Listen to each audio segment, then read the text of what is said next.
지금부터 신우주와 단동 사이의 국경, 그러니까 북중 국경 전체를 설명하려면 굉장히 시간이 많이 걸리기 때문에 이번 시간에는 단동 신우주의 국경에 한정해가지고 우리가 이야기를 해보도록 하겠습니다. 제가 이제 그 북중 국경 사이에 이제 그 도시를 비교하는 것은 어디 한번 보셨는가 모르겠습니다. 한 1350km 정도 됩니다. 북측은 함경북도, 양강도, 자강도, 평안북도가 되고, 또 평안북도하고 이게 나선시하고 상대 쪽에 있는 게 그 러시아의 핫산군의 핫산 우리로 가면 면이 되겠죠. 포시에시라든가 자루비노, 크라스키노, 슬라비앙카 다 가보셨을 겁니다. 이런 조그만한 우리로 말하면 면이나 리 정도 되는 것들이 있고, 또 이제 그 중국 측으로는 그 연길, 훈춘, 두먼, 용정, 하롱, 그다음에 안도현 이렇게 있습니다. 그 반대쪽 북한은 회령, 무산, 온성, 경원, 경흥이 됩니다. 그 옆에 이제 양강도를 가면은 북측에서는 해산시 김영직군, 김정숙군, 삼수갑산의 삼수군, 그다음에 김일성이 혁명 조선 경내에서 처음으로 이렇게 무력 투쟁을 했다는 보천군이 있고, 또 지금 언론에 굉장히 많이 나오는 삼지연군이 있습니다. 삼지연 시는 완전히 지금 변화가 돼가지고 스키장도 잘 만들어놨고, 겨울에 작년 그 코로나 상황에도 이 얼음 축제 같은 거 이렇게 해가지고 저기 보니까는 해상 같은 데서 택시 타고 이렇게 얼음 축제에 북한 사람들이 참여한다. 그다음에 대홍당군 잘 아실 겁니다. 감자.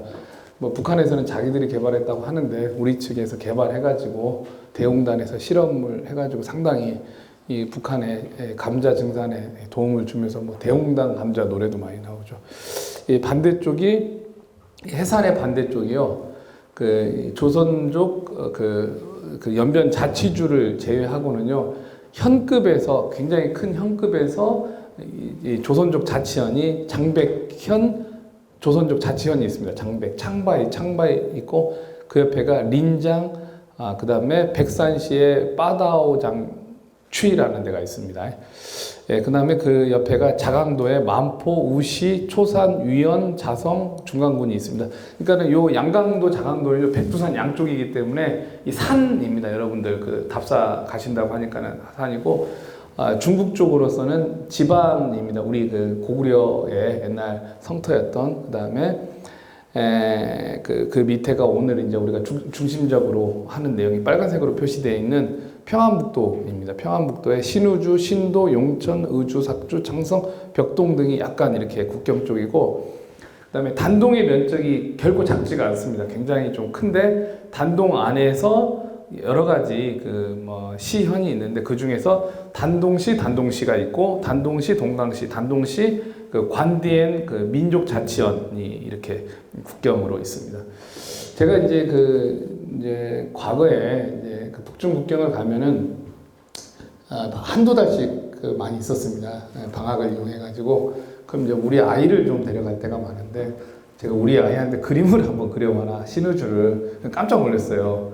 그러니까 이 초등학생 눈에, 그러니까는 이 대체로 어둡고 가끔 이 불이 들어오고, 제가 가면은 하여튼 전망이 제일 좋은데 이제 숙소를 얻거든요. 한두 달. 근데 매일 밤에도 북측이 보이고 낮에도 보이는데, 우리 애가 이렇게 해도 덜덜덜 떠는, 이게 추운 공간인가 보다. 물론 이제 이 그림 그린 지가 오래돼가지고 지금은 북한의 경제가 조금씩 나아지고 있기 때문에 요거보다는 이렇게 조금 나아졌겠지만은 그래도 이렇게 근근히 버티는 상황이기 때문에 이게 진짜 그 애들 눈에 비친 모습인 것 같아요. 또 거기 가면은 이렇게 한국계 입시학원 한 2012년도 14년도 가면은요, 한국계 입시학원을 가면은 북이나 남이나 진짜 이 교육열에 열광하는 사람들이구나. 단동에 있는 학원들이 대부분이 이제 중학생, 고등학생 대상으로 중국에 있는 명문대 있잖아요. 북경대, 청와대, 인민대 그런 입시반을 운영을 하는데 북한 애들이 다녔어요, 그 당시에.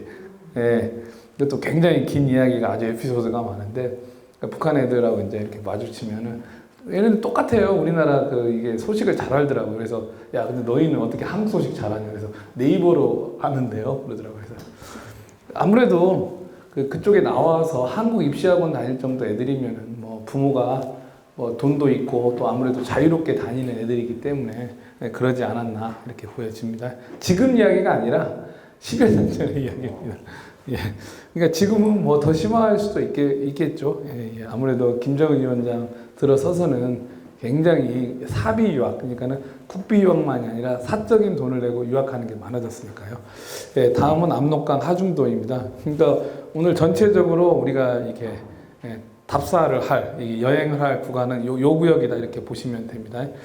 이게 한 200몇 킬로 정도 됩니다. 그러니까는 1350km의 북중 국경에 200km니까 한 15% 이상.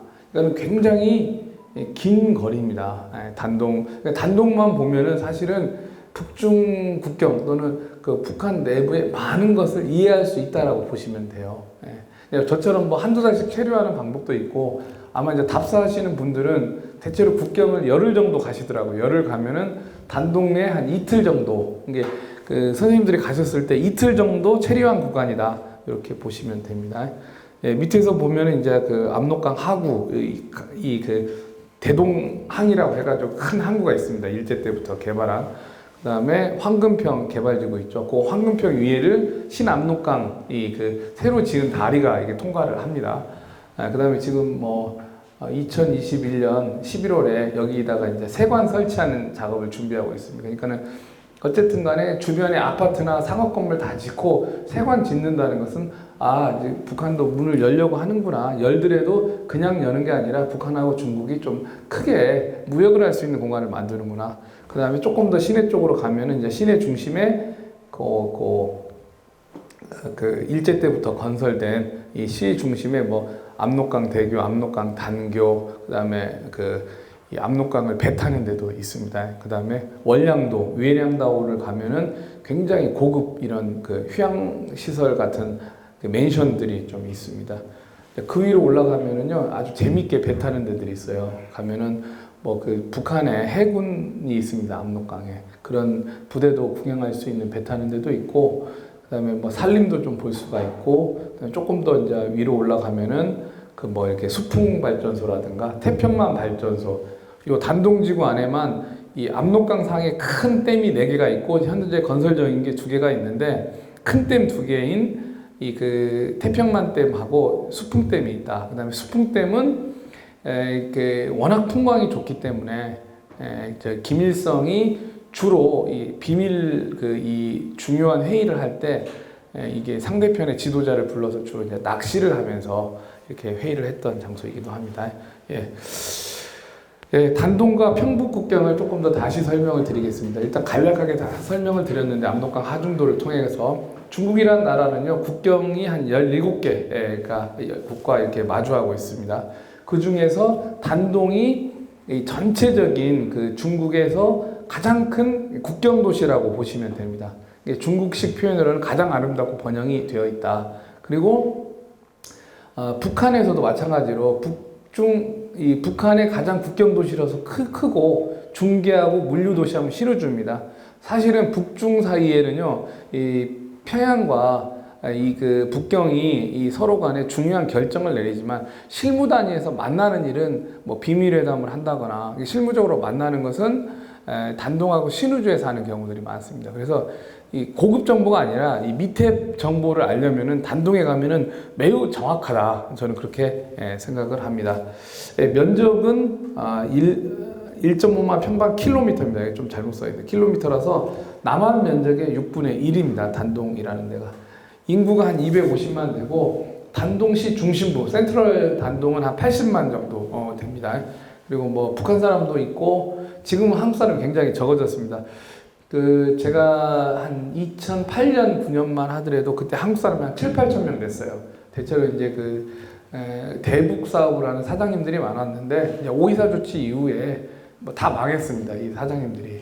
그래서 이제 몇백 명 있다가 지금은 아마 코로나로 인해가지고 몇십 명 이하로 추정이 됩니다. 대부분 이제 그 사업에 이렇게 실패를 하셔가지고 대북 사업 실패하셔 오도 가도 못하는 분들이 좀 남아있는 걸로 이렇게 알고 있습니다. 그다음에 조선화교라든가 조선족 등 이렇게 지금 체류하고 있습니다.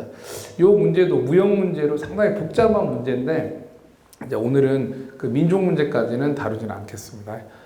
신의주와 단동의 도시는요, 이 쌍둥이 도시로서 일제가 조선과 만주를 침략하기 위해서 계획적으로 건설한 도시입니다. 그러나 이제 중국 건국 이후에는요, 이쪽이 좀 소외된 지역으로 됩니다. 그리고 국共내전과 한국전쟁 당시에는 이 물류나 병참의 대부분을 한 60% 이상을 갖다가 이 신의주와 단동을 통해서 들어옵니다. 여기 이제 철도 노선이라든가를 통해 가지고요. 그 다음에 이 국경 개발 금지 정책에 의해 가지고 단동이 굉장히 낙후가 됩니다. 일제 시대에 그럭저럭 잘 살던 단동이 그 중국과 소련의 이 나쁜 관계라든가 또는 가끔씩 중국과 북한의 나쁜 관계로 인해 가지고 개발을 못합니다. 그리고 1965년도에 굉장히 우리 그 조선이나 한국에 대해서 나쁜 말이었던 안동, 그러니까 동쪽을 억누른다, 안정을 시킨다 그런 의미의 도시를 단동으로 아름다운 동쪽이라는 뜻으로 이렇게 개칭을 하면서 1965년도에 이름을 바꿉니다. 그리고 나서 곧바로 북한하고 중국하고 싸움이 나가지고 국경을 폐쇄하고 상호 대사를 갖다가 추방하는 조치 등 굉장히 복잡한 조치가 문화대혁명 기간에 있었다. 어쨌든 이제 쌍둥이 도시에 대해서 도시계획도 이거 설명해도 굉장히 긴 토픽이에요, 사실은. 그래서 오늘은 간략하게 이 쌍둥이 도시에 대해서 이야기를 하도록 하겠습니다. 단동은 잘 아시다시피 중국의 입장에서 보면은요, 동북삼성의 제일 남쪽에 있는 도시다 이렇게 보시면 됩니다. 그리고 윤영성의 여러 그 도시들 중에 비교적 작은 편이다. 국경 도시 중에서는 이게 제일 큰 국경이지만은요, 그 요령이 못 사는 지역이긴 하지만은 못 사는 지역 중에서도 더 못 사는 지역 정도로 이렇게 보시면 됩니다. 이 경제에 의존하는 북한 경제라는 게 어느 정도 작은지 우리가 좀 이렇게 생각해 볼 필요성이 있겠지요. 단동의 도시 구조는 동강, 그 다음에 북한하고 이제 마주치는 게 센트럴 단동의 그 원바오, 그 쩐안, 그 다음에 쩐싱취, 그 다음에 이 수풍댐이 쭉 있는 압록강을 따라 있는 그 관디엔 민족자치구가 있습니다. 요거 이제 보면 이제 단동의 중심부가 나와 있는 사진입니다. 조금 더 좀 큰 사진인데요. 이제 대략 그 선생님들 그 지도를 이해할 수 있게 설명을 드리는데 단동의 중심부고 여기가 신의주 중심부입니다. 그러니까 이게 이제 그 쌍둥이 도시가 되는 거예요. 그 다음에 여기가 선생님들이 많이 가는 신암록강대교랑 단교가 있는 지역. 주로 이제 요 앞에 있는 호텔에서 머무셨을 것 같아요. 요 앞에 있는 호텔에서 머물면은 신의주 중심부가 쫙 보여요. 그 다음에 이 시에서 동쪽으로 가면은 여러 또 호텔들이 있는데 여기 고층에서 머물면은 이제 신의주의 동쪽이 좀 보이고, 그 다음에 이 새로 다리를 짓는 지역들에서 보면은 이제 다른 각도가 보이고, 그다음에 랑토라고 해가지고 공항도 있고 또 이제 밀수하는 지역들이 조금 있다 이렇게 보시면 됩니다. 그다음에 다음 장에서는 이 북한 입장에서 보면은 이 경제개발구가 몇 개가 있습니다. 그래서 경제특구인 신의주 국제경제지대. 그러니까 신의주를 갖다가 이게 경제개발 지역으로 이렇게 하려고 몇 차례 했었잖아요. 지금도 신의주 경제특구법이 그대로 존속이 되어 있습니다. 그 다음에 중국의 원자바오 총리하고 장성택이 2009년도부터 야심차게 추진했던 황금평 위화도 경제지구가 있습니다. 그 다음에 조금 이제 북쪽으로 올라가면은요, 그 압록강에 이 수려한 풍경이 있는 지구에 그 압록강 경제개발구가 있고요. 그 위에 조금 더 올라가면 이 청수 관광개발구, 수풍댐 유역에 대한 개발입니다. 가보셔서 알겠지만요, 그 수풍댐 배 타고 가보셨잖아요. 정말로 아름답잖아요. 신의주 시입니다. 신의주 중심부는 일제 때 만든 도시이고, 다리 딱 건너면은 그 신의주역이 있고 또 광장이 있고 호텔이 있고 백화점이 있습니다. 물론 이게 좀 오래된 지도이기 때문에 이제 현재 모습하고는 또 많이 달라져 있지만은 신의주는 일제 때부터 비행장 또는 경공업대학, 농업대학 또는 뭐 그 중요한 시장 등이 있습니다. 물류 뭐 여러 가지 의미에서의 중심지다 이렇게 보시면 됩니다. 다음 사진은요, 제가 그냥 그 단동에 그 신의주 쪽으로 보는 그 뭐랄까 그 표지판 같은 거 보면 이런 표지판들이 있어가지고 이제 그 신의주가 어떻게 개발이 될지에 대한 이런 표지판들이 있어요. 그럼 이제 사진 찍어 와가지고 요런 식으로 이렇게 변모가 되는구나 이렇게 우리가 알 수가 있습니다. 이건 이제 구글을 통해서 다시 한번 봤습니다. 구글을 통해서 조금 더 위를 보면은 이제 완전히 이제 여기서 보면 하나의 도시 같은 거잖아요. 이게 2016년도 거거든요. 2016년도 건데 이제 거의 하나의 도시처럼 완전히 그 계획 바둑판 모양의 계획 도시 모양입니다. 다음 사진을 보면은 조선총독부 내무국에서 작성한 이 1929년도에 작성한 신의주와 이 단동의 이 도시 계획도인데 어떻습니까?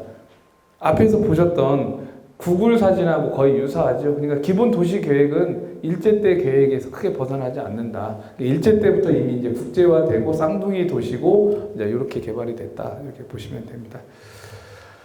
단동과 신의주, 인프라와 통상부, 무역 관련된 입출입 관련된 거 위주로만 이야기를 해보면 어떨까라고 생각을 합니다. 그 단동의 이 통상 인프라를 보면은요, 매우 다양합니다. 일단은 입출입 가능한 공간을 만들려면 이제 세관이나 뭐 물류창구, 뭐 여러 가지 시설들이 있겠죠. 그 다음에 육로로는 그 압록강 철교가 이제 선생님들이 보셨던 시내 중심에 있는 이 그 도로하고 철도가 연결이 된 철교가 하나 있습니다. 또 바로 옆에는 단교라고 해가지고 끊어진 다리가 하나 있죠. 그 다음에 신압록강 대교, 그 단동의 동쪽에 있는 랑터우에서 그 신의주의 그 용천군 쪽으로 향해 있는 요 신압록강 대교. 지금 완공이 다 됐는데 2014년도에 완공했는데 개통은 이제 못하고 있습니다. 그다음에 수로, 항구는 큰 대동항이라는 게 있고 그 외에도 짜잘짜잘하게 많은 항구가 있습니다. 사실은. 그 다음에 태평만댐, 그 다음에 수풍댐이 있는데 이건 이제 전기를 무역을 합니다. 안타깝게도 북한이 엄청나게 전기가 부족한데 전기를 중국에 팔고 있습니다. 참 안타까운 상황이죠. 이유가 뭘까요? 그 다음에 태평만댐과 수풍댐 위에는 길이잖아요. 도로거든요. 댐, 우리나라도 마찬가지로 댐 가면 도로잖아요. 그렇기 때문에 댐 위에는 사람이 걸을 수도 있고 차도 달릴 수가 있기 때문에 여기도 이제 사실은 무역의 통상로가 됩니다. 그 다음에 수풍댐 가보신 분들은 아시겠지만 또 수풍댐이 엄청 방대합니다. 배 타고 반나절 이상 가도 뭐 될 정도로 큰 규모인데 여기에 많은 또 이게 조그만한 또 어선들부터 또 이렇게 조그만한 뭐 이런 배들이 왔다 갔다 하고 있습니다. 그러니까는 이 수풍댐 위에도 다소 조그만한 무역항은 아닌데 물류가 왔다 갔다 하는 데가 있고, 그다음에 수풍댐과 태평만댐 위에로는 차가 다니면서 물류 이동이 가능하고, 또 전기도 또 하나의 전기도 사고 판다 이렇게 보시면 됩니다. 그다음에 항공은 이제 일제 때부터 랑토항하고 신의주 공항이 있었습니다. 그러니까 신의주에서 일제 때 여러 나라를 갔어요. 근데 지금 못 다니는 게 굉장히 안타까운 거죠. 그다음에 이제 2020년부터는 여기를 이제 방역 설비를 하고 있잖아요. 신의주 공항이 이제 군공항으로만 쓰고 있는데 여기를 이제 방역 위한 그 물류 그걸로 하고 있습니다. 그다음에 그 텔레비에 굉장히 많이 나오는데 그 송유관, 이 오일 파이프라인이 여기에 묻혀져 있습니다. 이 정도만 오늘 이야기를 해도 뭐 좀 다른 이야기지 않을까 이렇게 생각을 합니다. 먼저 중조우이교 중에서 이 철도와 도로 이야기를 하도록 하겠습니다. 뭐 이 기본적인 사진들은 잘 아실 겁니다. 이 사진 많이 보셨죠? 노을 있는 이 사진이 이 중조우이교, 그 다음에 그 옆에 우측에 있는 게 압록강 단교. 압록강 단교는 1950년대 한국전쟁이 일어나자마자, 전쟁이 일어나면 제일 먼저 폭격하는 데가 도로, 다리, 공장 이런 거잖아요. 하고 이제 그 반대쪽은 지금도 이제 물류가 이동이 가능한 공간입니다. 그러니까 단동에는 총 3개의 다리가 있고 작동하는 것은 아주 노후화된 하나의 다리만 있다 이렇게 보시면 됩니다. 그 다음에 압록강 단교는요 사실은 관광지입니다. 자기들이 이제 미국하고 전쟁을 하면서 정말 힘들었다는 식으로 선전하는 이 국가 애국주의 뭐 선전장이라고 이렇게 보시면 됩니다. 그다음에 신압록강 대교 그 단동이라는 공간이 어떠한 무역적인에서의 의미가 있냐면요. 이 물류에서 육로 물류 있지 않습니까? 육로 물류. 그러니까는 강이라든가 바다를 이용하는 물류 말고 육로 물류로는요. 전체 뭐 22개의 통관 지점이 있다고 치더라도 단동이 한 70~80%를 차지하고 있어요. 압도적으로 거의 다 모든 물류가 단동하고 신우주를 통하면 된다. 그러니까 얼마나 잘 산다. 단동하고 신우주가 거꾸로 이렇게 생각하면 되죠. 그래도 요령에서는 제일 못 사는 낙후된 지역 중에 하나입니다. 또 요령이라는 데가 중국에서는 가장 낙후된 지역 중에 하나인데도 불구하고. 그다음에 그 1937년도에 건설한 이 그 구 압록강 대교만이 현재 중조 우이교만이 사용이 되고 있다. 이렇게 보시면 됩니다. 그 노후화된 중조 우이교의 철교와 도로입니다. 이제 저도 이렇게 여기 좀 이제 중국 측의 도움으로 쭉 걸어가 봤어요. 신우주 앞쪽까지. 그러면 이게 이제 잘 안 보이실지는 모르겠는데 굉장히 낡았어요. 그다음에 이 바닥이 사고가 많이 나요. 바닥이 사고가 많이 나서 가끔씩 이제 차가 뒤집히고 이래가지고 이 물류가 이제 정지될 때가 이렇게 좀 많이 있습니다. 중조 우이교가 노후가 되고 신압록강 대교가 완공이 됐는데도 불구하고 이게 작동을 하지 않는 게 굉장히 이제 안타까운 상황이다 이렇게 보시면 됩니다. 다음은 그 압록강 철교의 단동 쪽하고 신우주 쪽입니다. 그러니까는 신우주 쪽을 딱 보잖아요. 그러면요 쫙 중국 관광버스들이 있어요. 또는 중국의 시내버스도 있어요. 중국의 시내버스가 거기까지 가거든요. 단동에서 신우주까지 비쌉니다. 얼마쯤 되는 줄 아세요? 한 8,000원 될까요? 8,000원. 한국 사람들 8,000원 줘도 못 가지만 그 단동 사람들 비싸다고 다리 건너는데 8,000원이니까 무지막지하게 비싼 거죠. 그 다음에 관광버스가 있고 또 이 단동에 여러 뭐 정부 기관에서 이게 약간 보니까 장사를 하는 듯한 그런 그 봉고차, 승합차들이 있어요. 그래서 이제 요 철교 보고 있으면은 관광버스, 이제 북한 측 관광버스들 뭐 저기 그 단동시에 있는 봉고차들이 왔다 갔다 하는 모습들 보신 기억이 있을 겁니다. 그 다음에 트럭들도 있고요. 그 다음에 이제 저녁의 모습입니다. 2019년도 1월에 찍었는데 이렇게 이제 불을 항상 많이 밝혀놓고 있어요. 이렇게 있고 그 다음에 뒤에 있는 이게 쭉 불이 좀 멋있게 있는 데가 이게 이 외국인 전용 상점 및 외국인 전용 식당입니다. 물론 북한 사람도 이용을 하는데 비싸니까. 그래서 이제 전기가 잘 들어오는 편입니다. 그래서 내가 이제 불이 꺼져 있을 때가 있고 불이 켜져 있을 때가 있고 그러더라고요. 그래서 야 저기 고급 식당은 언제 불이 들어오고 언제 불이 꺼지냐 물어봤더니 중국에서 관광객이 오면 저녁에 불 켜놓고 관광객이 안 오면 불 꺼는데요. 그래서 아니 하냐 계속 켜놓고 있어야 멋있지 그랬더니 전기세가 너무 비싸가지고 북한에서는 손님 없으면 불 꺼놓는다고 하더라고요. 그다음에 이게 김정일 때나 김정일 위원장식이나 김정은 위원장 초기만 하더라도 압록강 철교 전체가 불이 안 켜지고 중국 쪽만 켜졌는데 지금은 거의 양쪽이 켜지더라고요. 이게 이제 어떤 배려 조치인지 아니면 이제 북한에서 돈을 내는지는 모르겠는데 조금 이거 보니까 안심은 되는데 참 안타깝죠 이런 거 보면. 또 그 철교 주변에 있는 그 단동 세관을 조금 설명을 드리도록 하겠습니다. 앞에서도 설명을 드렸듯이요. 이 북한이 지금 뭐 제재를 한다거나 코로나 상황 하에서도 그렇게 힘들지 않은 이유 중에 하나가 북한의 무역 의존도는요 굉장히 낮습니다. 이게 추계치가 여러 가지가 다르긴 한데 세계 평균에 비해서 현저히 낮습니다. 우리나라는 세계적인 석유 수출국이잖아요. 우리 석유 납니까? 그렇잖아요. 우리나라 다 뭐 물건을 파는 게 사와가지고 가공을 하는 건데, 그러니까는 거의 무역이라는 게 한 100%가 넘잖아요. 무역 의존율이. 우리나라 아무리 낮아도 80% 넘어갈 겁니다. 우리나라 같은 나라는. 심할 때는 100몇 %씩 될 거고. 근데 북한은 뭐 무역을 의존하지 않기 때문에 제재를 해도 생각보다 내구성이 있는 거예요. 예. 그다음에 북한의 또 그 동유럽이 무너질 때하고 다른 점이 뭐냐면 국가의 핵심 기간 산업이요 대외 의존도가 굉장히 낮습니다. 우리는 모든 그 핵심 산업이 심지어 뭐 식량부터 시작을 해가지고 또 반도체도 이게 첨단 무기를 첨단 기술은 거의 다 글로벌 밸류 서플라이 있잖아요. 글로벌 가치 이 망에 공급망 안에 다 포함이 돼 있는데 북한은 그런 핵심적인 게 많이 있지 않기 때문에 자체 생산이 가능하다는 아주 특이점이 있습니다.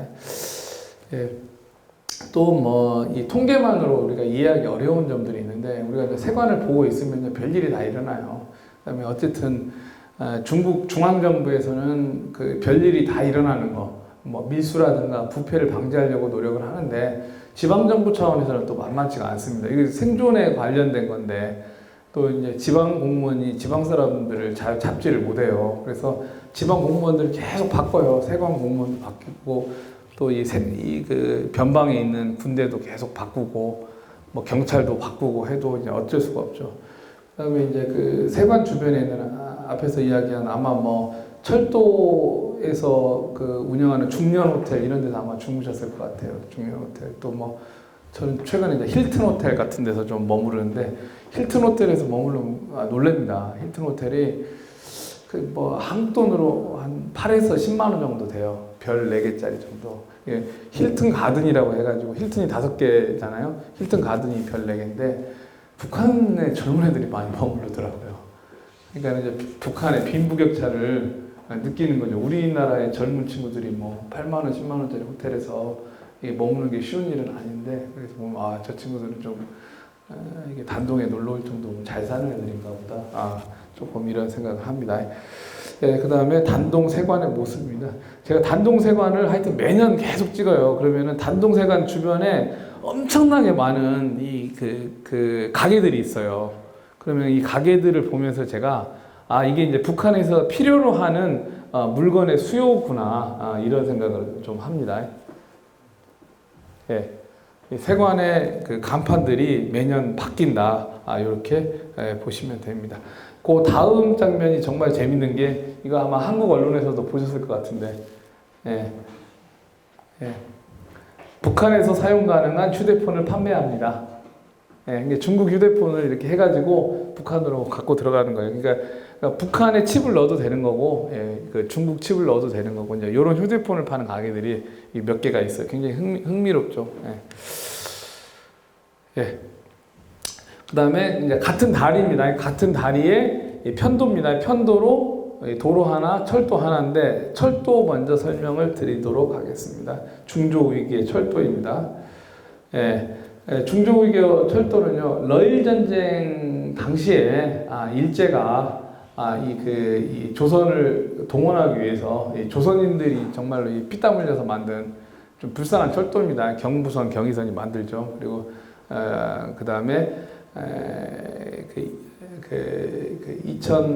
1911년에 압록강에다가 그 도로를 이제 폭파된 도로가 연결이 되면서 만주와 조선이 이제 연결이 되는 일이 있었습니다. 그리고 1945년 당시에 해방 당시에 철도 노선이 이렇게 확장이 됐습니다. 그래서 뭐 이렇게 신의주 또 수풍댐 밑에 이제 그 태평만까지 이렇게 도로가 이렇게 있습니다. 이제 이게 철도 시간이 아니니까는 이제 요 기본 노선도가 현재까지도 크게 이제 변하지는 않았습니다. 그때나 지금이나 그 신의주가 철도의 굉장히 중심지이다. 이걸 좀 이해를 하시면 됩니다. 철도코안에 대해서 설명을 드리겠습니다. 철도코안은요. 시 중심에 있는 단동의 기차역에 위치하고 있고요. 중국의 대외 철도 통상구 중에서는 가장 큰 데 중에 하나입니다. 여기는 이제 그 중국의 통상구가 한 3개 정도로 구분이 돼요. 하나는 국제급이 있어요. 국제급. 국제급은 뭐냐면은 그 자국 사람들이 여권을 가지고 통과를 한다거나 혹은 제3국 사람들, 외국인, 그러니까 한국 사람이나 일본 사람이나 뭐 다른 나라 사람들이 여권만 비자가 있어야 되겠죠. 비자 있으면 통과되는 게 국제급입니다. 또 하나 국가급이 있습니다. 국가급. 국가급은 그 외국인들은 통과를 못하는 그 국가에 있는 사람들. 또 하나는 변방 통상부는요, 그 지역 사람들 있잖아요. 반경 한 20-30km에 사는 사람들이 여권보다는 통행증, 이게 신분증 말고 이 사람은 여기에 살기 때문에 통행이 됩니다. 그래서 왔다 갔다 하면서 보따리 장사하는 사람들이 이게 통과할 수 있는 지점이 있는데, 북중 국경에 뭐 이 그 통상부 외에도 우리가 생각하는 것 외에도 조그만 것들이 조금 더 있다라고 보시면 돼요.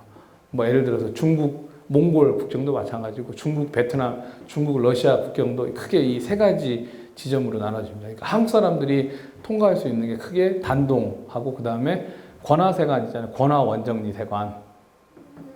우리 권화원정리 통해서 그 한국 사람들 중에 가끔 그 라딘 그 특별시 갔다 왔다고 하잖아요. 그 한 2군데 정도만 된다고 보시면 됩니다. 그 다음에 이게 2012년도 기준인데, 이게 이제 물류량이 매년 너무 달라져요. 어쨌든 간에 그 당시에는 뭐 300만 톤, 굉장히 적었습니다. 근데 김정은 집권 이후에 물류가 폭발적으로 증가를 했다, 이렇게 보시면 됩니다. 그 다음에 단동역은 심양철로국 소속이고요. 지금은 이 심양과 단동, 또 그 단동과 대련이 철도만이 아니라 고속철로도 현재 연결이 돼가지고요, 굉장히 빨리 갈 수가 있습니다. 그 다음에 남쪽으로는 신의주 평양만이 아니라 신의주에서 앞에서도 그 지도에서 보셨듯이 만포라든가 라진으로 가는 철도 노선이 있다. 2012년도 철도 시간표를 보면은요, 이 북경에서 출발을 하면은 단동까지 한 14시간 47분. 근데 지금 고속철이 있어가지고 5시간 정도밖에 안 걸리는데, 이 북한으로 들어가는 이 철도는 고속철이 아닙니다. 일반 철도를 이용하기 때문에 이거보다는 조금 단축이 됐겠지만 큰 차이는 없습니다. 그 다음에 단동 신의주가 바로 이제 앞이기 때문에 몇 킬로 안 되는데 속도가 굉장히 느리게 가요. 느리게 가는 이유는 조금 뒤에 설명을 드리겠습니다. 그 다음에 신의주에서 정차하는 시간이 3시간 반입니다. 그리고 나서 평양까지 빨리 가도 5시간이에요. 그러니까는 이 토탈 한 20몇 시간이 걸립니다. 정차하는 시간까지 한 27, 8시간이 걸립니다. 이 국제기차를 다들 한국 사람들은 타고 싶어 하는 거죠. 오히려 느리게 가야 북한 어떻게 생겼는가 보니까 얼마나 느린 이 짧은 거리를. 그다음에 이제 가격은 2012년 가격으로 침대칸 일반이 한 18만 원, 비행기에 비해서 굉장히 싼 가격인데, 돈 주고도 못 갑니다. 우리는. 다음은 이제 그 단동과 신의주의 기차역 내부입니다. 거기 가 있으면은 이제 제가 이걸 정리하는데 너무 어마어마하게 시간이 많이 걸렸어요. 사진은 어마어마하게 많은데 이걸 다 어떻게 할 수 없어가지고, 이렇게 이제 시간표가 떠요. 이게 기차 지나갈 때 되면은. 그러면 이제 과거에는 이제 거기에 거주하는 무슨 기자들 같은 사람들 맨날 와서 이제 사진 찍어요. 누가 지나가는가 막 보고, 또 이제 우리 같은 연구자나 또 관광객들 와가지고 북한 기차로 막 이렇게 구경하고, 북한 사람들 내려오면 야, 우리 민족인데 이제 말도 못 썼고 참 안타깝다. 이제 그렇게 보고. 제가 직접 2012년 4월 달에 찍은 건데요. 올라가 봤더니 여기가 문제가 되는 거예요. 뭐냐면은 압록강 철교가 균열이 너무 심한 거예요. 이게 굉장히 위험한 도로인 거예요. 그래서 가보면은 차가 거의 안 움직여요. 시속 5km 중심이 달리는 게. 그래서 여기 가보면은 마치 굉장히 물류량이 많은 것 같은데, 물류량이 많은 게 아니라 차가 빨리 가면 안 되기 때문에, 직접 가봤더니 이렇게 써져 있더라고요. 그래서 신암독강대교를 건설하는 이유가 1937년도에 건설한 다리를 이게 유지보수가 잘 안 될 거 아니에요. 그래서 지금 이 상황이다, 이렇게 보시면 됩니다. 하여튼 여기 끊임없이 사고가 나는 도로입니다, 여기가. 제가 진짜 이 가운데쯤 가가지고 찍으면 이렇게 신의주 이렇게 찍을 수가 있습니다. 반대쪽에서 찍으면 단동 이렇게 나오겠죠. 그다음에 다리를 건너면은 기차가 보이는 데가 요 저녁에 그 신의주 청년역입니다. 청년들이 건설했다고 해요. 청년들을 동원해서 신의주 청년역인데, 이제 요게 안 보여요. 지금은. 옛날에는 요게 잘 보였는데, 그 북한 뉴스 관심 있게 보시는 분들은 아시겠지만요. 이 동그란 그 멋있는 타원형 아파트를 지어놨어요. 처음에 저 타원형 아파트를 보고 저희가 그랬어요. 야, 저기 타원형인데 저거 백화점이냐? 혹은 저기 이게 주상복합 오피스텔이냐 뭐냐 이렇게 이야기를 많이 했는데 북한 신문에 살림집이라고 나오더라고요. 그래서 내가 야, 좀 살림집 치고는 너무 좀 의리번쩍하게 졌다. 어떻게 된 거냐 물어봤더니 하도 그 한국 사람이든 중국 사람이든 외국인들이 이 북한 사진을 찍어대니까 가리려고 이게 고층 아파트를 건설한 측면도 있다. 그렇게 설명을 하더라고요. 이게 이제 북한의 입장에서는 이게 보안 문제인 게 김정은 위원장이나 누가 왔다 갔다 할 때마다 다 그거 보고 있잖아요. 이 카메라 이쪽에다 대고. 그래서 그리고 이제 이게 김정일 시대에는 여기 불이 들어온 걸 내가 거의 못 본 것 같아요. 이 불이 들어온 것도 그나마 신의주 청년역하고 역 앞에 있는 광장이 김정은 시대에 불이 켜지기 시작을 해가지고 거의 켜지더라고요. 똑같은 중조의교회 이제 한쪽은 철도, 한쪽은 도로인데요. 도로 쪽을 설명을 드리겠습니다. 도로 위에 지금 빽빽이 이 트럭들이 있습니다. 트럭들이 지금 신의 쪽으로 가는 사진이다라고 보시면 됩니다. 위아래 사진 모두 다 이 트럭들이 가득 차 있는 지금 현재 사진입니다. 그러니까는 물류가 많다라기보다는 속도가 느리기 때문에 또 통관을 할 때 각 세관 앞에서 이게 기다려야 됩니다. 그 다음에 이렇게 이제 북한 화물차들, 북한 평안북도 남바 차들을 단동 시내에서도 어렵지 않게 이렇게 보실 수 있다. 이렇게 생각을 하시면 됩니다.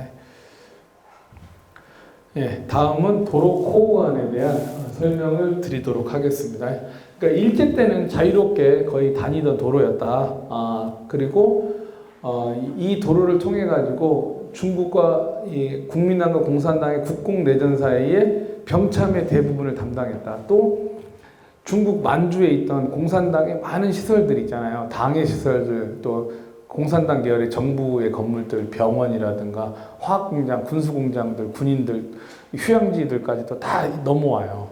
그러니까는 단동에 있던 시설들은 위험하니까 신호주로 넘어오고, 또 집안에 있던 시설들은 만포로 넘어간다든가, 또 그 림강에 있던 시설들은 그 앞에 있는 중강 이런 데로 넘어오고, 또 그 장백현 자치현에 있던 시설들은 저기 해산으로 넘어오고 이렇게 다 넘어왔었어요.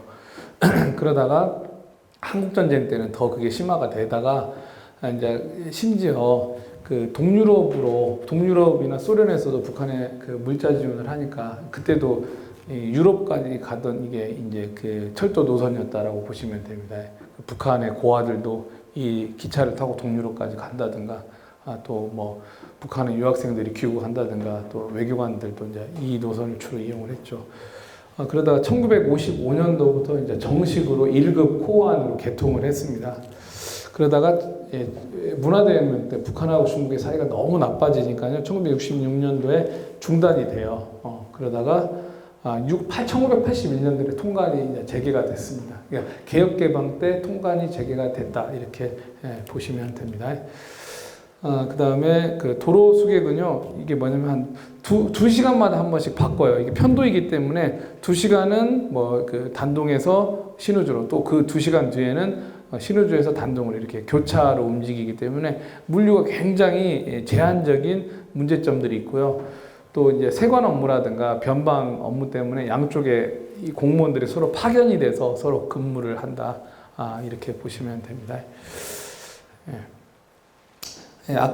다음 사진을 보시면 단동 88이라는 글자 보이시죠? 빨간색으로. 시내버스가 이렇게 신의주에 들어간다. 그 다음에 그 옆에 있는 사진은요, 이 여행사, 이런 봉고버스들이 있고, 또 정부 계열의 봉고버스들이 조금 있습니다. 좀 이해가 안 되는 말이긴 한데, 중국은 이렇게 좀 애매모호한 반민반관의 그런 영역들이 있습니다. 그 다음에 이제 깜짝 놀란 게, 한 2015년, 16년도부터 이게 이제 이게 이제 북한의 일본 국도입니다. 일본 국도. 우리로 말하면 일본 그 하웨이가 되죠. 그러니까는 단동에서 신의주, 신의주에서 남신의주로 넘어가는 일본 그 도로인데 어느 순간부터 불을 켜더라고요. 그러니까 우리로 보면 별 일이 아닌데 쟤네들이 그 밤에 또 트럭이 다니더라고요. 어느 때부터는. 그래서 좀 2014, 15년도 그러니까는 제재가 그때도 그 제3차 핵실험이죠. 2013년 제3차 핵실험으로 상당히 사이가 안 좋음에도 불구하고 물류가 느는구나. 저녁에도 물동량이 생기는구나. 이런 느낌이 좀 있었습니다. 그때는 우리가 이제 그 북한에 대해서 오이사 조치를 했기 때문에 우리가 오이사 조치를 하면은 북한의 무역이나 경제가 타격을 받을 줄 알았는데 이제 요 불 켜지고 또 무역량이 는다거나 건물이 많아지는 걸로 봐서는 그다지 뭐 이렇게 오이사 조치가 북한 경제에 타격을 입힌 것 같지는 않더라고요. 그래서 너무 저는 요 사진을 제가 찍은 사진인데 흥미롭더라고요. 요 사진을 찍으면서. 예, 다음은 신압록강 대교에 대해서 이야기를 한번 해보도록 하겠습니다. 예, 이미 신압록강 대교에 대해서는 뭐 수차례 이야기를 한 것 같은데요. 단동시의 신개발구 랑토우라는 지역과 북한의 그 신의주 남쪽에 있는 용천까지 연결하는 도로입니다. 도로 길이가 한 20.4km, 그 다음에 폭이 33m, 왕복 4차선인데 이게 제 망원경으로 보니까 고속도로 거의 수준이고요. 총 공사비가 얼마야 이렇게 하면 한 2,500억 원 정도 이렇게 들었습니다. 중국 측이 전체 부담을 했고 2009년도에 북한하고 중국의 수교 60주년 기념으로 해가지고 선물 중에 하나였다. 2009년도에 제2차 핵실험도 하고 또 김정은이 후계자로 이제 공인이 되면서 좀 북한을 안정시키려고 하는 면이 있었어요. 그러니까는 제1차 2006년도 핵실험을 하고 나서 북한을 제재를 하니까 북한이 말을 안 듣는 거예요. 여기는 골 때리는 거예요. 북한을 제재를 하니까. 그러니까 이 제2차 핵실험 때는 오히려 선물을 줘가지고 말을 듣나. 그 다음에 이 후계 구도를 이렇게 후계자를 갖다가 이렇게 정권을 승계해야 되기 때문에 중국이 도움을 주는 시기였습니다. 그런데 2013년도에 제3차 핵실험을 하면서 후진타오하고 시진핑은 굉장히 당황을 합니다. 아주 극도의 분노를 하는 시진핑이 극도의 분노를 하게 됐습니다. 2014년도 10월 달에 완공은 됐는데 지금도 개통은 되지 않은 상황이다. 이렇게 보시면 됩니다. 건설 초기의 모습입니다. 제가 이제 추적을 하려고 사진을 계속 이렇게 쭉 좀 찍어 놨습니다. 단동이나 신의주는요. 다음 사진은 2012년도 8월 달과 2013년도 2월 달에 이제 강이 깊으니까 이게 깊게 이렇게 이 기둥을 박는 이런 사진들 이렇게 볼 수가 있었습니다. 2012년 8월과 2013년도에 건설하는 모습들입니다. 뭐 이제 사진이 워낙 많기 때문에 제가 이제 몇 장만 나름 추려가지고 왔습니다. 예, 또 다음 사진은 2014년 8월 사진인데 다리만 있는 게 아니라 양쪽에 다 배후 도시가 있어야 되잖아요. 어쨌든 간에 무역을 하려면은 아파트까지도 신도시로 개발을 합니다. 예, 신도시는 또 다른 영역이기 때문에 뭐 여기서는 이야기하지는 않겠지만은요.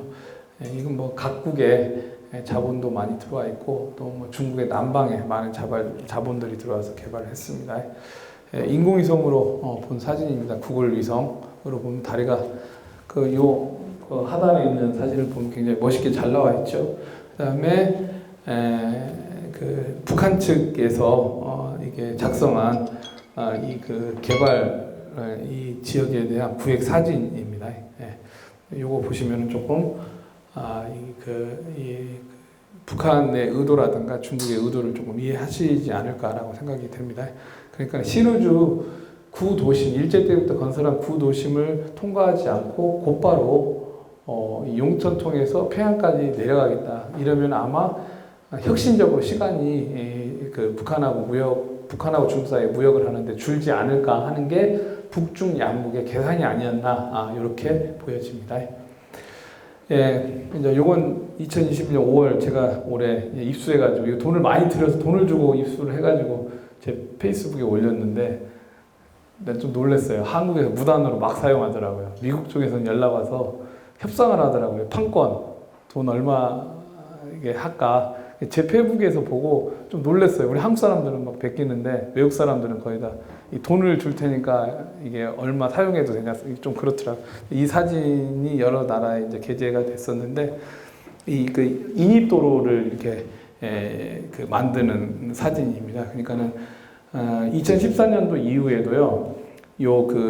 다리하고 이 북측에 진입하는 요 사이가 이 함정이죠. 이 폭이 구덩이가 한 2, 3m가 파져 있어요. 그러면 차가 통행하기가 불가능한 거죠. 그러니까 북측이 고의적으로 연결하지 않는 무슨 이유인지는 모르겠지만 어쨌든 2014년도는요. 2014년도부터 그 평창 올림픽 직전까지는 중국이 극도로 북한의 핵실험에 분노를 하던 시기였기 때문에 뭐 서로 간에 북중 사이가 엄청나게 안 좋은 사이였기 때문에 서로 도로를 연결할 만한 그런 상황은 아니었던 것 같아요. 그러다가 이 평창 올림픽 이후에 무역량을 좀 늘리려고 하고 또 어쨌든 간에 중국과 러시아가 유엔 안보리 이 대북 결의안에 대해서 매년 11월이 되면 유엔 안보리 가가지고 제재 면제나 제재 완화안을 현재 계속 내고 있거든요. 2021년 올해도 지금 또 냈습니다. 이제 이런 거하고 또 이제 코로나 이후에 대비를 해가지고 이렇게 인프라를 정비하고 있는 것 같아요. 근데 여기 그 북중 그 신압록강 대교만이 아니라 22개의 모든 그 통상구가 정비가 되고 있고, 그다음에 이제 중국은 지금 뭐 백두산 일대 예를 들면 백두산 공항도 만들고 또 그 2021년 10월 달에는요 그 백두산 역에 고속철이 들어갑니다. 그러니까는 백두산 가는 게 어마어마하게 쉬워졌어요. 이제는 비행기 타고 가든지 고속철 타고 가든지 우리가 옛날에 뭐 심양이나 또는 뭐 연길 공항에서 힘들게 버스 타고 가는 게 아니라 그러니까 완전히 이제 중국은 중국 영역이다 이런 걸 만들고 있는데 엄청나게 많은 정비를 하고 있고요. 또 이 그 중국 쪽이죠. 중국 쪽에 이 신압록강 대교 입구에는요 관련 설비들을 갖다가 더 보강하는 안을 갖다가 2021년 11월에 중국 정부에서 또 공지를 한 상태입니다. 이제 버스를 통해서 신의주에 도착을 하면은요, 북한이 지금 코로나 상황임에도 불구하고 버스가 잘 다녀요. 트럭도 비교적 잘 다녀요. 이게 굉장히 이제 미스테리한 사건인데 도대체 이 노선이 어떻게 가는가? 그러면은 신의주에서 평성, 또 신의주에서 또 이 저기 평양까지 가는 게 또 중요하죠. 또 평성에서부터는 라진으로 가는 또 원산으로 가는 이렇게 노선들이 있고요. 신의주 남포가 8만 원, 우리나라 돈으로 미국 돈으로 한 10달러 정도 되는 것 같아요. 10,000원. 평양 가는 것도 한 10,000원 정도. 신의주에서 10,000원 내도 우리는 못 갑니다. 어쨌든 그 신의주까지 8,000원 내고 넘어가면 거기서부터는 평양까지 10,000원 주면은 지금 버스가 장거리 버스가 잘 이렇게 운영이 되고 있습니다. 이건 다 면담을 통해서 그린 거예요. 어디서 신문에 나거나 그런 자료들은 아니다고 보시면 됩니다. 그 다음에 앞에서도 설명드렸듯이 신압록강 대교만이 아니라 신도문대교. 이게 이제 9월 달에 지인이 보내준 사진인데 저희가 2020년 1월 달에만 가도 공사 중이었는데 도로 포장이 끝났다. 그 다음에 옆에 있는 것은 앞에서 이야기한 삼지연입니다. 삼지연에 있는 그 신무성 쪽하고 그 장백현 이 세관 사이의 정비 사업이 이렇게 굉장히 잘 진행이 되고 있어가지고요. 그 삼지연에서 백두산까지가 제 기억으로 한 30km가 안 돼요. 1시간 거리가 안 돼요. 북한이 도로 사정이 안 좋더라도. 그래서 이게 중국 쪽으로 넘어가더라도 이렇게 넘어가더라도 관광하기가 굉장히 좋은 이런 설비들을 굉장히 중국도 북한도 만들고 있다. 또 북한과 중국 사이에 이 정반대 쪽이긴 한데요. 훈춘하고 도문, 이 연변 조선족 자치주 훈춘시와 도문 사이에도요 서로 물류 경쟁, 또 이 도로 인프라를 놓는 경쟁을 하고 있는데 2020년 6월달에 이 신문에 나온 중국 신문에 나온 내용인데 이 중국의 훈춘에서 러시아의 마할리노, 그다음에 핫산을 거쳐가지고 그 두만강 이 철교가 있습니다. 철교를 넘어서 이 두만강 항구에 또 철도가 설치되어 있는데 여기까지 가는 이 물류 연습을 계속해요. 근데 코로나 상황에서 뭐 북한이 완전히 뭐 봉쇄되어 있다라고 하는데 봉쇄된 와중에서 자발적 봉쇄입니다. 와중에서 새로운 철도 회랑을 끊임없이 북중러 사이에 만들고 있다. 그러니까는 우리가 거꾸로 생각을 해보면은 지금 그 북한하고 북한 남북 사이에 우리가 철도도로 연결이라는 게 이거 보면은 이게 지금 유엔 안보리 결의안 문제가 아니라 이게 국가의 이 결정의 문제인가 아닌가 이런 생각이 들어요. 이제 중국, 러시아, 북한 같은 경우에는 기존에 다니지 않던 새로운 노선도 막 만들고 있는데 이거 보면서 가장 이제 제가 참 답답하고 가슴이 좀 아프고 좀 한숨이 나오는 이런 대목이었습니다.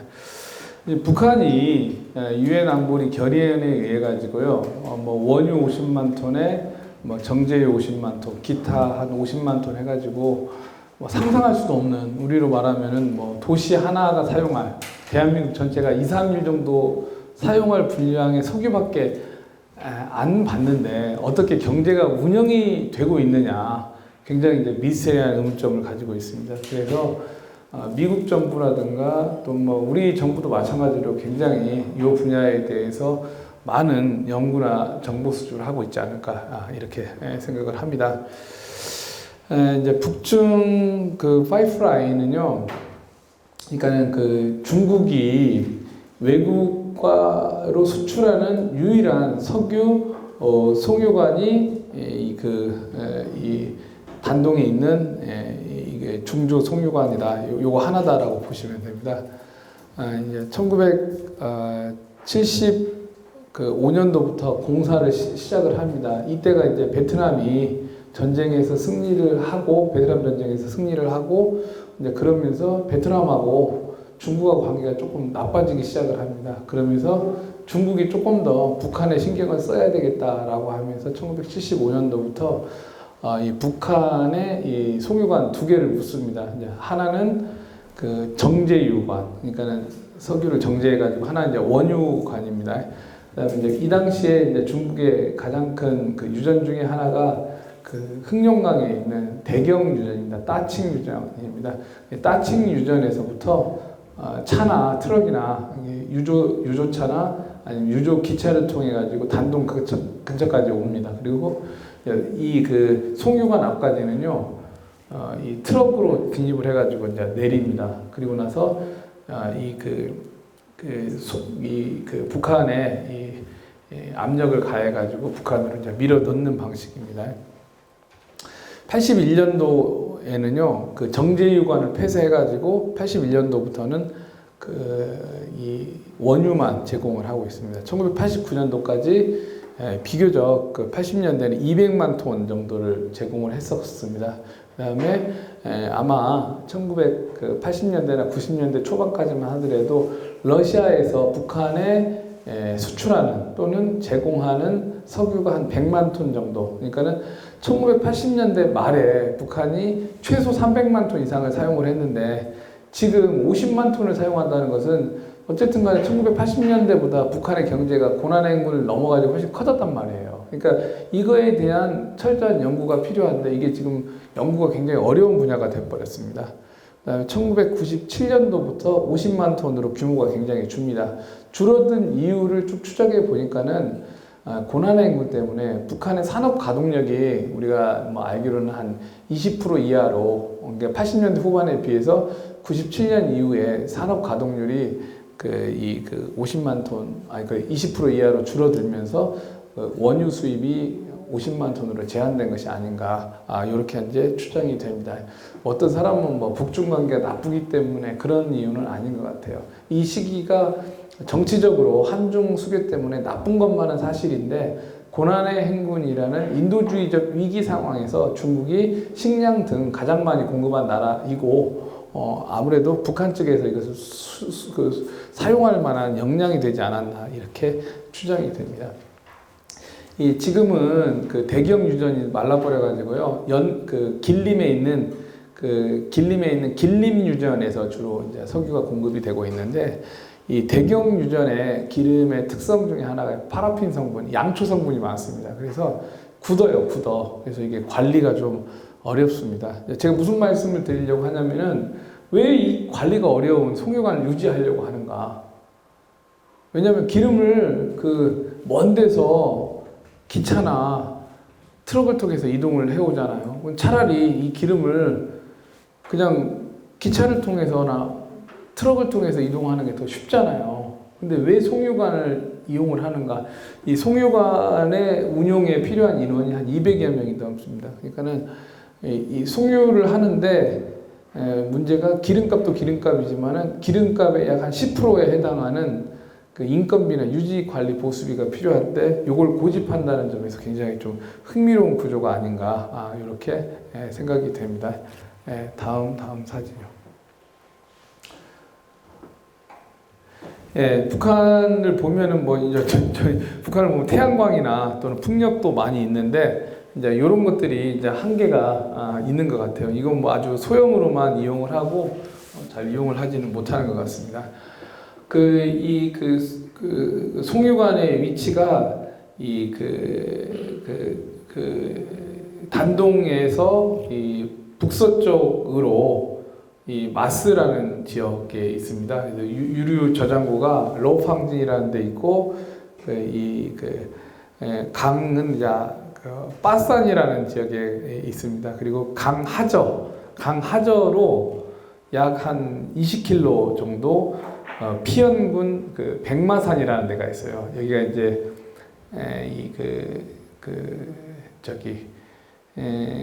북한의 대표적인 석유화학 콤비나트가 있습니다. 피연군 백마산 지역에 이름은 이제 봉화화학 공업지구인데 일반적으로는 그냥 백마 화학 이렇게 좀 북한 사람들은 많이 부릅니다.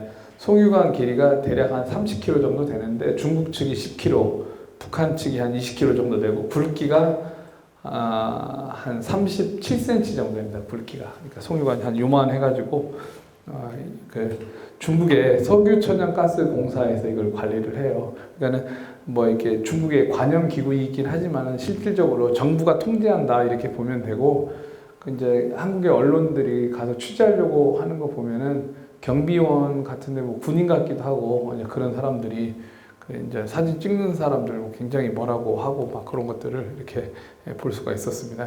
다음 사진을 보면은 요거 이제 제가 어떤 중국의 논문에서 보고 이렇게 그래픽 처리를 한 건데, 단동 저유소에서 이 강 밑에, 이 압록강 밑에 다지도 섬 밑을 이렇게 통과하는 모습입니다.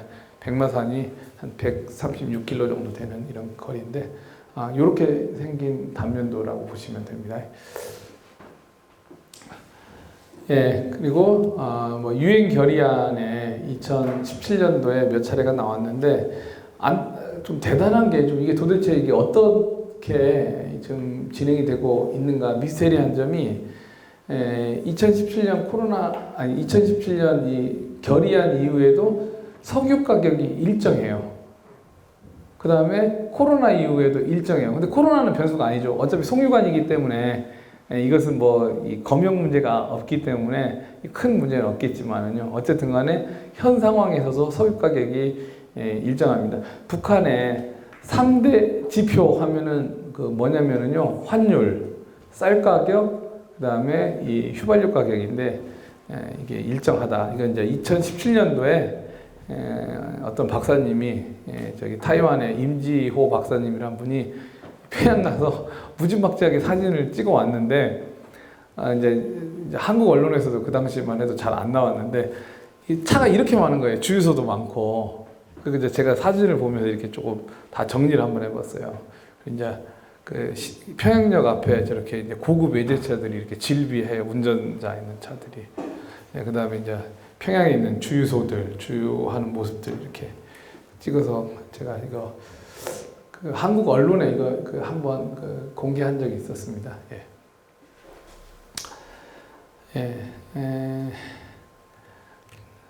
그 다음에 모스크바 대학의 올레그 박사가 이제 북한의 이제 송유 시설이 단동하고 신우주 사이에도 하나 있고, 하나는 이제 송유관이 있다 없다 논쟁은 있는데, 또 하나의 이제 유명한 콤비나트가 이 라진에 있습니다. 이 승리화학이라고, 승리화학에서 정유하는 시설이 있는데, 이거 가동이 중단된 지가 좀 됐습니다. 그래서 러시아에서는 원유가 거의 들어오지 않는다라고 보는 게 맞는 것 같고, 그러니까는 주로 이제 앞에 시설들만 보는 게 맞는 것 같습니다.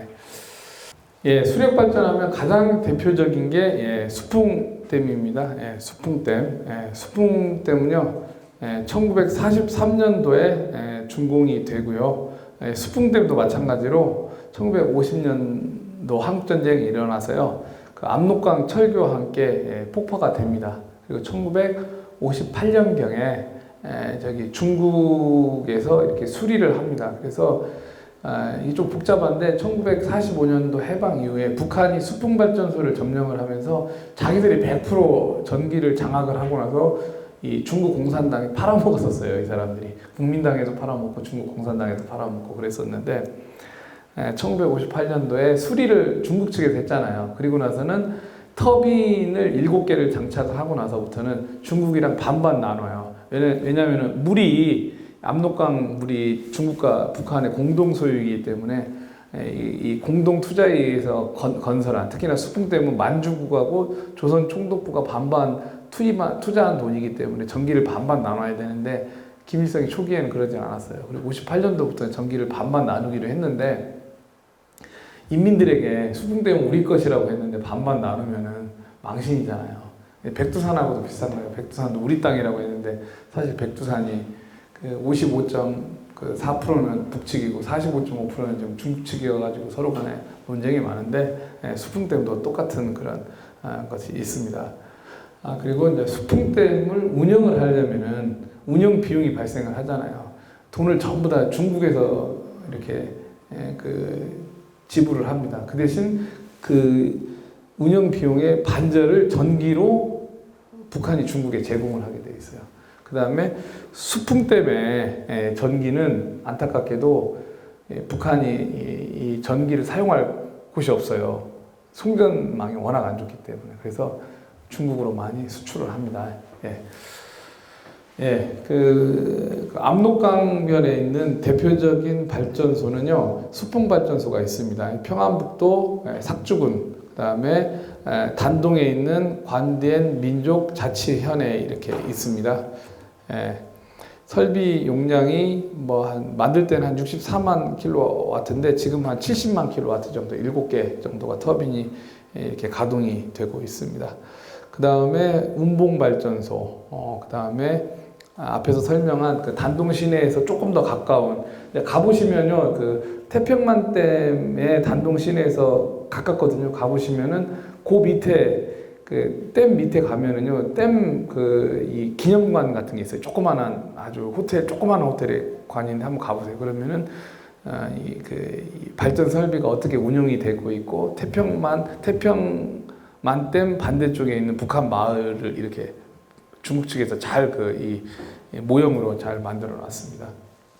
그래서 관리 주체가 이 태평만댐은 중국이고 중국에서 해서 북측에 판매하고 있다. 그 다음에 위원댐은요, 이 가까이 가지는 못하더라고요. 도로가 너무 안 좋아가지고. 그래서 멀리서 보면 굉장히 이제 아름답습니다. 운봉댐은 근처에 가지도 못해요. 이 자강도 자성군인데 길이 너무 나빠가지고 몇 번 가려고 시도를 했는데 운봉댐 어렵더라고요. 수풍댐도 접근이 어렵긴 한데 이렇게 중국에 아는 사람 있으면 아름아름, 이게 이제 군사관리 지역이긴 한데 아름아름 이렇게 이제 아름다운 풍경을 즐길 수 있게 조금 도와준다거나 그런 게 있습니다.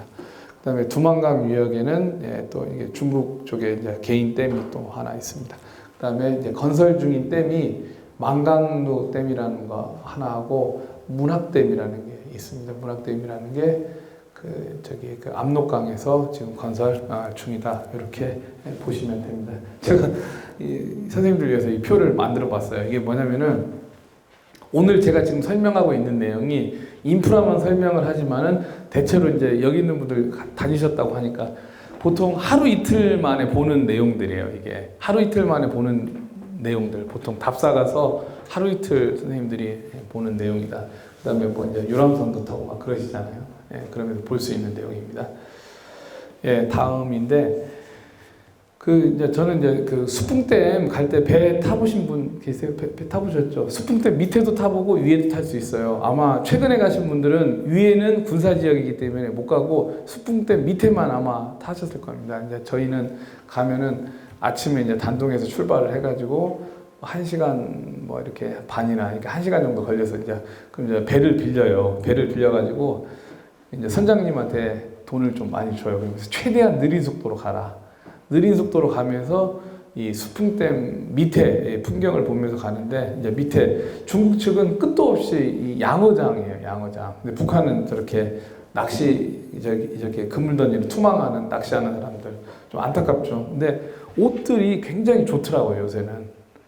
과거에는 그 2017년도하고 저는 2018년도에 아주 극적인 장면인데 2017년도에는 우리 한국 관광객들 보면 굉장히 적대적이었어요. 근데 2018년도부터 이 평창올림픽 이후에는 막 손도 흔들어주고 굉장히 이렇게 반겨주더라고요. 그러면서 막 사진 포즈도 하고 옛날에는 카메라 들고 있으면은 사진 찍지 말라고 막 욕하고 그랬는데 그다음에 이제 조그만한 군데군데 이제 산업시설들에 이런 트럭이 있고 그다음에 임업 정말로 북한 그 국경의 어느 지역이나 보면은요 과거에 이제 벌거벗은 북한의 그 산인데 지금은 나무를 어디든지 심습니다. 그래서 보면은 산림조성에 뭐 이렇게 힘쓰자 이런 것들이 북중국경 전체에서도 볼 수 있지만 요 수풍댐 요 배를 타고 가면서도 볼 수가 있습니다. 다음 사진은 2018년도에 주로 사진인데 그 이제 뭐 여러 지역에서 산림이 많이 복구되고 있는 것들을 갖다가 좀 비교해서 2018년도 그때 다녀온 것들입니다. 그러니까 양강도 김영직 군도 동일하고 그 다음에 온성군 남양철도 노동자부도 동일하고 그다음에 뭐 이런 뭐 산림애호 그다음 아예 입산이 금지된 지역이 많습니다. 과거처럼 먹고 살 게 없으니까 이제 올라가 가지고 이 화전하는 게 아니라 지금은 많이 복원이 되고 있다. 물론 뭐 땔감에 석탄도 있고 이 나무도 있기 때문에 훼손은 어쩔 수 없지만은 우리가 생각하는 것보다는 산림 복구가 상당히 빠르다. 요거 볼 수가 있습니다. 수풍댐 다음으로 넘어가시죠. 다음 사진 보여드리겠습니다. 1943년도 수풍댐 완공 직전입니다. 완공 직전에 일제 때 남겨진 사진입니다. 그 다음에 그 다음 사진이 수풍댐의 사진입니다. 그 다음에 수풍댐 옆에 그 체육관 같이 생긴 시설이 하나 있죠. 이게 뭐냐면은 수풍댐 한참 밑에 마을에 아주 좀 허름한 수풍댐 이 노동자 구역 안에 있는 이 체육관인데 이 체육관이 뭐냐면 터빈이 들어있습니다. 터빈. 그러니까는 물을 서로 차지하려고 싸움을 막 하잖아요. 근데 터빈은 보통 댐 바로 밑에 이렇게 댐에서 이렇게 있잖아요. 근데 낙차가 멀어지면은 줄어들잖아요. 전기 발전량이. 그럼에도 불구하고 김일성이 중국 몰래 저렇게 체육관을 지어놓은 거예요. 여기다가 몰래 터빈을 숨겨놓은 거예요. 그래서 내가 같이 가는 사람들한테 저 건물이 뭡니까? 그러면 100에 100명이 체육관입니다. 그러더라고요. 이게 이제 숨겨진 터빈 시설인데 이제 이걸로 북한하고 중국 사이에 한번 난리가 난 적도 있었습니다. 물이 끝까지 와서 돌려요? 그렇죠. 물을 이제 멀리에서부터 이제 오는 거죠. 그래서 이 수풍댐 전기로 안타깝게도 그 전기 지금 막 그 한국 언론에서 뭐 중국이 전기가 부족해서 북한에서 전기를 수입한다 이런 말이 있는데 전기를 50년대부터 수출을 했어요. 50년대부터. 근데 마치 최근 언론에는 뭐 최근에 뭐 이렇게 수출하는 것처럼 이야기를 하는데 그런 건 아니고 주석철이라고 전기가 많이 드는 싸구려 철을 만들 때 쓰는데 안타깝게도 안타까운데 북한이 에너지가 부족한데 그런 철을 생산하는데 쓰고 있다. 이렇게 보시면 됩니다.